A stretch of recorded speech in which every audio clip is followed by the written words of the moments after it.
Hello and welcome जी। अल्हम्दुलिल्लाह जी, मैं उम्रा करके वापस आ चुका हूँ।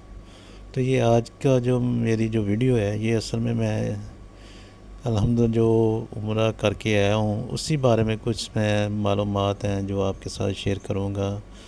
एक छोटी सी वीडियो होगी। जैसे अफराद जिनका इरादा है, अल्लाह ताला सबको बुलाए अपने घर में, उम्रे की सादत नसीब फरमाए। और जो अभी प्लानिंग कर रहे हैं कि जल्दी उनका कोई फ्यूचर में प्लान है, उसी सिलसिले में अगर उनके कोई ऐसे क्वेश्चंस हैं, कोई उनको ऐसी कोई मालूमात चाहिए, तो आप मुझसे कमेंट्स बॉक्स में अपना जो भी आपके क्वेश्चंस हैं उस बारे में पूछ सकते हैं। जो मेरी मालूमात होगी, जो इस दौरान मैंने उधर कुछ चीज़ें देखी हैं, जो ऑब्ज़र्व की हैं, जो मेरा एक्सपीरियंस है, वो मैं आपके साथ ज़रूर शेयर करूँगा। देखिए, ओवरऑल तो अल्हम्दुलिल्लाह ये मेरा उम्र का जो वो सफ़र था ठीक रहा है। यहाँ से मैं कुवैत से काफ़िले के साथ मैंने ये पैकेज किया था 10 दिन का, लेकिन मैं 2 दिन लेट गया। मैंने जाने के लिए बाई एयर को चूज़ किया था, क्योंकि जाने का जो सफ़र है वो 26 से 28 आवर्स का जो सफ़र है, जाने का टाइम ज़्यादा लगता है। तो इसीलिए मैंने ये बाई एयर कुछ एक्स्ट्रा मैंने पेमेंट की थी जाने के लिए। तो मैंने लेकिन इसीलिए ये मैंने डिसाइड किया था कि जाने का जो टाइम है वो टाइम बचेगा और आराम से जाके आदमी उम्रा कर सकता है। बाकी ओवरऑल अल्हम्दुलिल्लाह ठीक रहा है। बाकी जो देखें, जो उम्रा जब आप कहीं से भी करेंगे, तो जो एक इम्पॉर्टेंट चीज़ है जो मैं आपके साथ अभी शेयर करूँगा। बाकी आप लोग क्वेश्चंस आपके जो भी होंगे, जो मालूमात आपको चाहिए, वो आप कमेंट्स बॉक्स में पूछ सकते हैं। यहाँ से जब भी आप करेंगे तो आपने, अगर आप अकेले हैं या 2 आदमी हैं, तो जो ट्रांसपोर्टेशन है ना एयरपोर्ट से होटल की, वो आपने ज़रूर कंफर्म करके फिर जाना है, उसकी डिटेल लेकर जाना है।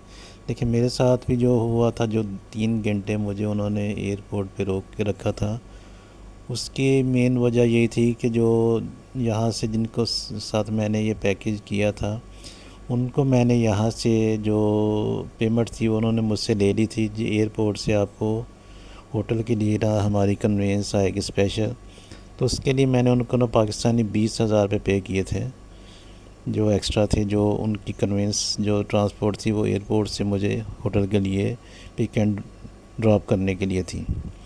तो मेरे साथ जब मैं एयरपोर्ट पे गया हूँ, तो इमिग्रेशन का तो कोई प्रॉब्लम नहीं था। जस्ट 5 मिनट में क्लियर हो के मैं गेट पे आ गया। और दूसरा ये जो था ना, ये जद्दा एयरपोर्ट पे मैं जो मेन था वहाँ लैंड नहीं किया था। ये जद्दा एयरपोर्ट के एक साइड पे छोटा टर्मिनल है, वहीं पे उन्होंने ये जज़ीरा एयरवेज़ की जो फ़्लाइट्स हैं उनको वो लैंड करवाते हैं। जैसे अगर आप फ़्लाई दुबई से ट्रैवल करते हैं, तो आपको दुबई का जो मेन एयरपोर्ट है वहाँ पे आपको लैंड नहीं करते। वहाँ से आपको जो छोटा एयरपोर्ट है साथ पुराना, वहीं पे आपने अपना जो स्टे है वो करना था। ये सिलसिला भी यहीं पर यही था कि जो जद्दा का मेन और एयरपोर्ट था, वहाँ से हमने बाहर नहीं निकलना था। एक छोटे से एक उन्होंने साइड पे जो पुरानी बिल्डिंग होती है ना, वहाँ से ये जो जहाज़ हैं जज़ीरा एयरवेज़ को, उनको ये सहूलत उन्हें दी हुई थी। जब मैं उतरा हूँ तो क्लियर हो गया। गेट जाने से पहले उन्होंने मुझे रोक लिया, और मेरे साथ कुछ और भी आदमी थे, उनको भी उन्होंने रोक लिया। तो वो जो स्टाफ था वो पूछे थे आप उम्रे के लिए? मैंने बोला हाँ उम्रे के लिए। तो उन्होंने साइड पे कर दिया कि वेटिंग, इधर आप बैठें। तो साथ ही उन्होंने बोला जी, आप ना जो होटल का आदमी है ना उसको कॉल करें, वो गेट नंबर इससे अंदर आए, यहाँ पर नुस्ख वाले हैं, डिपार्टमेंट नुस्ख है, वहाँ पे आके आपको यहाँ से लेकर जाएगा। मैंने बोला ओके। मैंने जस्ट उसको कॉल किया। तो जब उसको कॉल किया तो वो उसने बोला ये मैं अंदर तो नहीं आ सकता, ये मेरी प्राइवेट टैक्सी है, अगर मैं अंदर आऊँगा तो मुझे फ़ाइन हो जाएगा। बाई चांस मेरे पास पैके उसमें जो कुवैत की सिम थी उसमें भी था मेरे पास बैलेंस, और मेरे पास यूफोन की सिम थी उसमें भी बैलेंस था। तो वहीं एक पाकिस्तानी था जो होटल का, जो जिस होटल में मैंने रुकना था वो पाकिस्तानी थे उधर, तो उनका मेरे पास नंबर था, इन्होंने दिया था। तो मैंने उनको कॉल की, उनको सारी सूरत हाल बताई।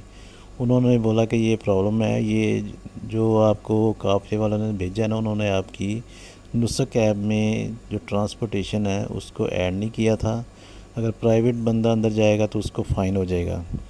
ये मुख्तसर ये कि 3 घंटे तक मुझे उन्होंने बिठा के रखा। एटलीस्ट फिर वो ड्राइवर जो था उसने बोला कि मुझे उनसे बात करवाओ। मैंने उसकी उनसे बात करवाई तो उसने बोला जी मैं आ रहा था, मेरा रास्ते में एक एक्सीडेंट हो गया गाड़ी का, तो मैं नहीं आ सकता था, आप इसको ना प्राइवेट उधर टैक्सी से भेज दें। फिर 3 घंटे तक ये ऐसे सिलसिले में बैठा रहा। वो ट्राई कर रहे थे कि आप नुस्खा कैब में ना को ऐड करके मेरी ट्रांसपोर्टेशन को, तो वो यहाँ से मैं चला जाऊँ, लेकिन वो नहीं कर सके। फिर उसने यही बोला कि मैं आ रहा था गाड़ी से तो एक्सीडेंट हो गया। तो फिर उन्होंने मुझे एयरपोर्ट से टैक्सी करवा के दी। वो मैं 250 रियाल पे किए टैक्सी वाले को, तो फिर होटल पे पहुंचा। आपने इस चीज़ का ख़ास ख्याल रखना, जब आप जा रहे हैं तो आपके पास जो नुस्खा ऐप है उसमें उसकी आपकी जो ट्रांसपोर्टेशन है वो ऐड ज़रूर होनी चाहिए।